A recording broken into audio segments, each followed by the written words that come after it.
Hey guys, this is Dr. Saurabh Jain. I have done my MBBS, then my MD from AIMS New Delhi, and I am a mentor for NEET.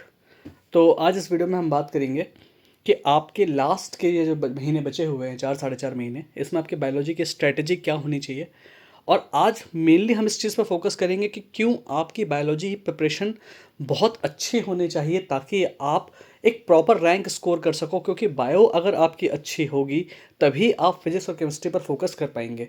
तो हम कोशिश ये करेंगे आज इस video में discuss करने की कि किस तरह से बायो को फास्ट कवर किया जाए ताकि बचा हुआ टाइम प्रॉपरली केमिस्ट्री और फिजिक्स को हम दे सकें।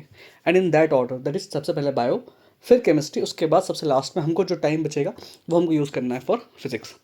तो देखिए, बायो जब बच्चे पढ़ते हैं तो या तो आप कोई टीचर को फॉलो कर रहे होगे, आप उनके लेक्चर्स सुन रहे होगे, आप उनके लाइव क्लासेस अटेंड कर रहे होगे। तो आप कुछ भी करते हो, अगर आप लाइव क्लासेस अटेंड कर रहे हैं या आप लेक्चर्स, रिकॉर्डेड लेक्चर्स सुन रहे हैं, या आप एनसीईआरटी खुद से भी पढ़ रहे हैं, तीनों ही केस में आपको बायो के नोट्स बनाने हैं। अगर आप किसी लेक्चर को अटेंड कर रहे हो तो आप जो वो नोट्स वहाँ क्लास में बनवा रहे होंगे वो आप बनाओगे। ठीक है, किसी के दिए हुए पीडीएफ से हमको पढ़ने के बजाय हमको खुद अपने नोट्स खुद बनाने हैं। अगर एनसीईआरटी आप खुद घर पे पढ़ रहे हो, खुद से एनसीईआरटी पढ़ रहे हो, तो एनसीईआरटी के आपको नोट्स बनाने ही हैं। एंड द रीज़न बीइंग कि एनसीईआरटी अपने आप में एक बहुत कॉम्प्लिकेटेड बुक है। कई जगह पर हमारे जो पैराग्राफ्स हैं, कई जगह पर जो लाइंस हैं वो बहुत कॉम्प्लिकेटेड हैं। एक ही पैराग्राफ में बहुत सारी चीज़ें लिखी हुई हैं। हमारी कोशिश ये होगी कि हम जब पढ़ें एनसीईआरटी, हाथों हाथ रफ में भले ही बनाएं, लेकिन हम रफ में नोट्स बनाते जाएं ताकि उस एनसीईआरटी को सिंप्लीफाई करके हम अपने पास एक जगह लिख सकें, रख सकें। और मेन गोल हमारा उसको सिंप्लीफाई करने का, चाहे उसमें आप जो एनसीईआरटी के आपको एक ही चैप्टर के, अगर आपको बहुत सारी डेट्स आप एक जगह लिख सकते हो, सारे साइंटिस्ट के नेम आप एक जगह से लिख सकते हो, या किसी भी तरीके से आप उसके कॉन्सेप्ट को सिंप्लीफाई कर सकते हो। और हमारा गोल सिर्फ एक ही है कि हम जब फर्स्ट टाइम चैप्टर को पढ़ें तब हम टाइम भले ही ज़्यादा दें, लेकिन नेक्स्ट टाइम जब हम रिवाइज़ करें तो हमको उतना टाइम ना लगे जितना फर्स्ट टाइम लगा था। ठीक है, मतलब अगर पहली बार किसी चैप्टर को करने में आपको 8 घंटे लगे हैं तो अगली बार आपको 4 घंटे ही लगे, और तीसरी बार आपको रिवाइज़ करने में उसको 2 घंटे ही लगे, और चौथी बार, पाँचवीं बार रिवाइज़ करते करते आपको उसको आप आधा एक घंटे में ही पूरे चैप्टर को कंप्लीट कर लो।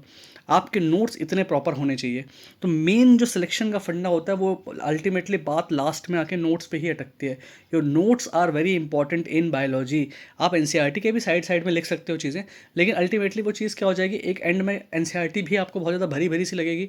हो सकता है कुछ चीज़ आपकी मिस भी हो जाए। नोट्स अगर आपके खुद के हाथ के बने हुए होंगे वो होंगे सिंपल फॉर्म के। That is the most important thing in biology. Okay, तो ये बात हो गई हमारी बुक की। एनसीईआरटी के अलावा लोग कहते हैं बाहर से कुछ क्वेश्चंस आ सकते हैं, आ सकते होंगे। 90 में से एक आधा क्वेश्चन बाहर से आ जाएगा, उसकी हमको परवाह नहीं है। जो बाकी 89 हमारे एनसीईआरटी से आने हैं, हमको कवर उसको करना है। दूसरी चीज़ आते हैं हम क्लासरूम पर। तो से फॉर एग्जांपल क्लासरूम है, क्लासरूम अगर आप लाइव लेक्चर अटेंड कर रहे हैं तो आपको बात इस चीज़ का ध्यान रखना है कि कोई भी ऐसे टीचर की क्लास अटेंड नहीं करनी है, या हमको टाइम बर्बाद नहीं करना है जिसमें टीचर बहुत लंबा ज़बरदस्ती किसी लेक्चर को खींच रहा हो कि वो अपने कूपन कोड बेचने में लगे हुए हैं। ठीक है, तो आई प्रेफर कि रिकॉर्डेड लेक्चर्स आप सुनो। ठीक है, लाइव लाइव क्लासेस में भले आप इंटरेक्शन कर पाते हो, लेकिन अगर इंटरेक्शन बेटर हो पा रहा है तो ठीक है, नहीं तो टाइम बर्बाद करने से बेटर है आप रिकॉर्डेड लेक्चर्स सुने। और रिकॉर्डेड लेक्चर्स में भी, क्योंकि रिकॉर्डेड लेक्चर में आपके पास ऑप्शन होता है कि जो चीज़ आपको लगता है कि आपको आती है या बहुत ज़्यादा लंबा खींचा जा रहा है, उसको आप स्किप कर सकते हो। ओके, सो और अगर आप ऑफलाइन सेंटर्स पर अटेंड कर रहे हैं तो it's very good. The main thing हमको ध्यान रखनी है कि आपका टीचर बहुत ज़्यादा एनसीईआरटी से बाहर ना पढ़ा रहे हो, और अगर पढ़ा भी रहे हो तो आपको एनसीईआरटी पे ही स्टिक करना है, क्योंकि हमारे पास 3 सब्जेक्ट करने को, ना कि सिर्फ biology alone. Okay, question practice की जहाँ तक रही बात, क्वेश्चन प्रैक्टिस आपको पास्ट ईयर क्वेश्चंस तो करनी ही है, लेकिन सबसे ज़्यादा इंपॉर्टेंट है आप कोई से भी मटेरियल फॉलो करो, किसी का भी फॉलो करो। बाज़ार में इतना सारा मटेरियल अवेलेबल है। मेन चीज़ आपको ये देखनी है कि जो भी मटेरियल आप फॉलो करो उसके क्वेश्चंस स्ट्रिक्टली एनसीईआरटी से ही हों। ओके, जो भी बुक आप फॉलो करो उसमें मिस्टेक्स नहीं होनी चाहिए, स्पेलिंग मिस्टेक ना हो, आंसर्स आप चेक कर लीजिएगा, आंसर्स में मिस्टेक ना हो। मतलब कोई ऐसा मटेरियल यूज़ नहीं करना जो जल्दबाजी में बनाया गया हो। स्टैंडर्ड मटेरियल ही यूज़ करना है, किसी का भी आप यूज़ करो। मैं यहाँ पे सजेस्ट किसी का नहीं कर रहा हूँ आपको, लेकिन हर एक चैप्टर के कम से कम 200 क्वेश्चन आपको बायो के करने हैं। ठीक है, और आप एक बार आपने चैप्टर कंप्लीट कर लिया, उसके क्वेश्चन कर लिए, जब नेक्स्ट टाइम आप रिवाइज करने जाओगे तो आपको उस चैप्टर का फिर से पूरी थ्योरी पहले रिवाइज नहीं करनी है। पहले आपको करने हैं क्वेश्चंस देख करने के बाद आपको ये देखना है कितना आपको अभी भी दिमाग में रिटेन्ड है, और उन जगहों को पिन पॉइंट करना है जो आपको पता है कि इन जगहों से आप अब में आप वीक हो।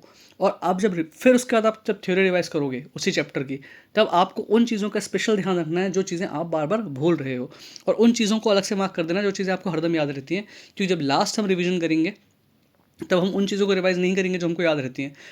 हम रिवाइज सिर्फ उन चीज़ों को करेंगे जो हम बार बार भूल जाया करते हैं। And that's why it's important कि आपके पास खुद के बने हुए नोट्स हो, क्योंकि उसमें ये चीज़ आप टिक कर सकते हो। ओके,